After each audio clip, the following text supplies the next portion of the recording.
70 km/h. Madame la Présidente, merci. Merci beaucoup, Madame Bonneville. Alors, la parole est à la ministre des Transports pour un échange. Comme nous avons du retard, puis on a 3 groupes à recevoir, on est en train de faire des calculs là, pour essayer de vous enlever des minutes assez équitablement aux 3 groupes. Alors, commencez, puis on vous dira combien. Alors, merci, Madame la Présidente, puis ça nous convient, effectivement. Alors, merci, Marlène. Alors, Monsieur Bourbeau, Monsieur Mailloux et Monsieur Laframboise, merci d'être présents. Puis, même si vous ne parlez pas du projet de loi 71, ça nous fait plaisir de vous recevoir et c'est un sujet qui nous intéresse, l'opposition et le parti au pouvoir également. Madame la Présidente, si vous me permettez, avant d'entrer de jeu pour faire une mise en table ou une mise en contexte, là, je vais demander à Madame Saint-Cyr, qui est la vice-présidente de la sécurité routière à la Société d'assurance automobile, de faire un petit peu un historique ou un portrait d'où on part, pourquoi on est là aujourd'hui, c'est quoi la problématique et c'est quoi un tout petit peu le dossier du véhicule de conduite à droite et c'est quoi le dossier du véhicule quai et qu'est-ce qui a amené le ministère, sous la recommandation de la Société d'assurance automobile, à poser les gestes qui ont été posés au cours des derniers mois. Alors, merci. Oui, je vais demander le consentement des membres de la commission. Le consentement? Consentement, alors allez-y, madame. Merci, madame la présidente. Alors, Joanne Saint-Cyr, vice-présidente sécurité routière à la Société de l'assurance automobile du Québec. Alors, très rapidement, un portrait d'ensemble. Alors, au Canada, c'est Transport Canada qui établit les normes de sécurité des véhicules, mais ces normes-là ne s'appliquent pas aux véhicules de plus de 15 ans d'âge. C'est dire que les véhicules importés qui ont plus de 15 ans d'âge n'ont pas à respecter les normes de Transport Canada. Historiquement, on n'avait pas vraiment de grands problèmes avec les véhicules âgés parce que c'était, règle générale, des véhicules de collection ou des véhicules antiques qui roulaient peu. Or, depuis 2005, il y a eu une augmentation substantielle d'importation de véhicules, particulièrement du Japon. Et là, ce qu'on a vu dans un premier temps, on a vu émerger vraiment un engouement pour ce type de véhicules-là. On en avait, je vais dire qu'en gros, il y en a de 2 types. Il y a les véhicules, effectivement, auxquels Madame a référé, qui sont plus des véhicules de type sport, pour lesquels il y a des véhicules comparables ici au Québec avec des volants à gauche. Ces véhicules-là, ils sont très intéressants pour les amateurs de véhicules sport, incluant les jeunes, parce que souvent, pour des mêmes performances, on va payer beaucoup moins cher que le véhicule volant à gauche qui est déjà au Québec.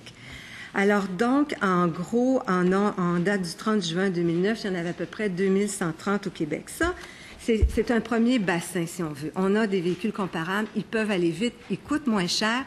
Puis en plus, parfois, il y a des modèles que les jeunes ont pu voir dans les jeux vidéo puis qu'on n'a pas ici au Québec. Alors, à titre d'exemple, le Skyline, qui est un modèle qu'il n'y a pas ici au Québec et qui peut être importé du Japon.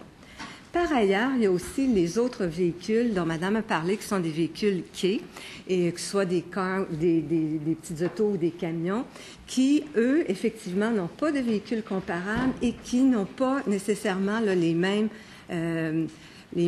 caractéristiques en termes d'usage que les véhicules de type sport. Alors, effectivement, on a suggéré à la ministre, voyant l'émergence du phénomène, sachant que ça intéressait particulièrement les jeunes, d'arrêter momentanément l'entrée au Québec et le droit de circuler à de nouveaux véhicules. Il y a une étude qui a été faite pour déterminer le sous-risque des véhicules volant à droite. Alors, ce qu'on a fait, c'est que pour 2 ans, on a pris l'ensemble des véhicules qui étaient 2130, on a pris 2130 véhicules volant à droite, qu'on a comparé à des véhicules similaires qui étaient volant à gauche déjà au Québec. Et là-dessus, là, on a bénéficié de l'aide de l'AMVIC qui nous a fourni une liste de véhicules comparables. Ce qui a été établi, c'est qu'il y avait un sur-risque moyen de 30 %. Et on a isolé le facteur âge, là, et on a fait, effectivement, il n'y a pas des personnes âgées en nombre substantiel qui avaient de tels véhicules. En gros, ça allait de 16 à 34 ans. Alors, on a fait 3 catégories, les 16-19, les 20-25 et les 25-34, 26-34. Et dans toutes ces catégories-là, pour les 2 années de référence, il y avait un sur-risque. Alors donc, je prends un jeune de 18 ans qui conduit un véhicule X volant à gauche, j'en regarde un du même groupe d'âge qui conduit un véhicule volant à droite, et il y a un sur-risque dans le volant à droite. Alors, c'est pour ça qu'on a suggéré, effectivement, on a démontré qu'il y avait un sur-risque. On nous a récemment fait la mention, le commentaire que vraisemblablement, le risque était dû au fait que c'était nouveau, la conduite du véhicule, puis que sur la base d'une étude de Transport Canada, on pouvait penser que les 2 premières années qu'on a un véhicule, il y a une accoutumance, une adaptation qui se fait, puis le risque décroît. Or, nous, on avait fait, cette étude-là avait été montrée en 2006, avait été l'objet d'une publication en 2006. Nous, on avait regardé les chiffres du Québec en 2006, on n'arrivait pas à un tel constat.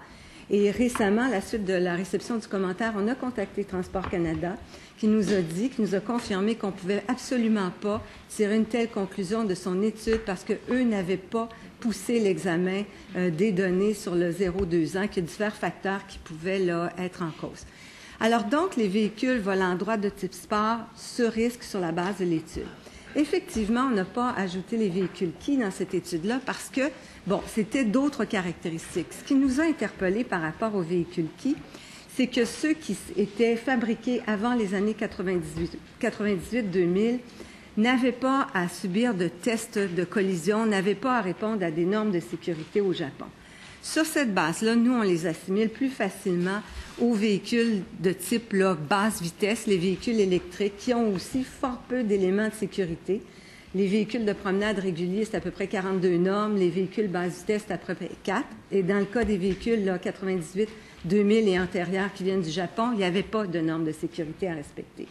Donc, c'est sur cette base-là que nous avons suggéré qu'il y ait une circulation dans des zones présentant moins de danger pour ces types de véhicules-là. Donc, ils ont été, la suggestion qui avait été faite, c'est qu'ils roulent dans des zones de 70 km.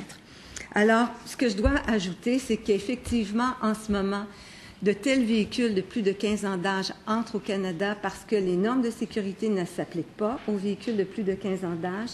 Il y a des représentations qui sont faites par toutes les provinces et territoires auprès de Transport Canada pour qu'ils le haussent à 25 ans, l'âge là au-deçà duquel là, les normes ne s'appliquent plus, comme aux États-Unis. Aux États-Unis, c'est 25 ans. C'est pas 15 ans, c'est 25 ans.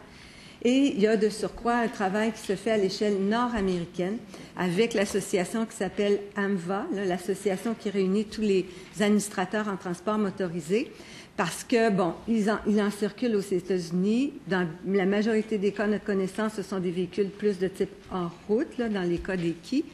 Et ce sur quoi on veut s'entendre, c'est voir s'il y a des règles de bonnes pratiques qui peuvent être établies. Donc, aux États-Unis, ce sont les véhicules de plus de 25 ans d'âge qui ne sont pas soumis aux normes de sécurité.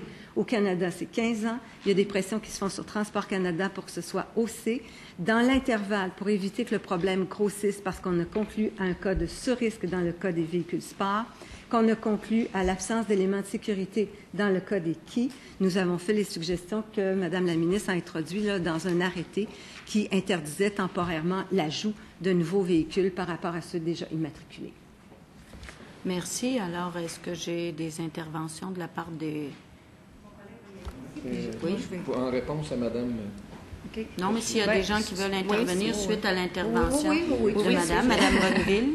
Donc, en fait, juste préciser, bon, vous dites qu'il y a plusieurs autres provinces qui travaillent dans le même sens que le Québec. Par contre, nous, les informations qu'on a réussi à ramasser par rapport aux autres provinces, entre autres de l'Ontario, il n'y a aucun travail de leur part qui est fait de ce côté-là. Ensuite, ce que vous dites, c'est que, bon, la norme de 15 ans vise, en fait, à faire rentrer des véhicules de type antique, bon, en faible quantité. Je ne sais pas qu'est-ce que vous considérez comme faible quantité, parce que quand on parle des véhicules Key, comme je vous ai dit tout à l'heure, on parle de 200 véhicules. Donc, je vois pas l'exagération du nombre, puis qu'est-ce qui est de différent avec les véhicules antiques puis les véhicules de collection que vous parlez tout à l'heure. Je sais que tu voulais rajouter. Oui, M. Mailloux. Oui, effectivement. Ce que je voulais aussi apporter comme précision, c'est que lorsque vous avez expliqué que Transport Canada vous ont confirmé qu'on ne pouvait pas tirer des conclusions face aux chiffres concernant l'accoutumance du véhicule, cependant, non, effectivement, on ne peut pas tirer de conclusions, mais aucune étude a été faite dans ce sens-là. Donc, je crois qu'il serait aussi intéressant de faire ce type d'étude, car nous croyons fermement que cela a une influence sur le facteur de surrisque. Et si je pourrais rajouter aussi, au niveau des normes de sécurité sur les quais des années 90, que vous dites qui étaient absentes, nous ne sommes pas d'accord avec ceci. Les normes de sécurité sont peut-être plus difficiles à obtenir. Mais effectivement, les manufacturiers devaient répondre à des normes de sécurité, mais n'étaient pas les mêmes. Les exigences étaient différentes, mais il y avait quand même des normes de sécurité. Si je peux prendre, par exemple, une Suzuki Cappuccino qui a été homologuée et exportée en Angleterre, en Belgique, en France, ce véhicule-là a dû passer des tests de sécurité en Angleterre, notamment, dont j'ai des crash tests que j'ai même d'ailleurs remis le document à M. Bergeron, entre autres, lors de nos précédentes rencontres.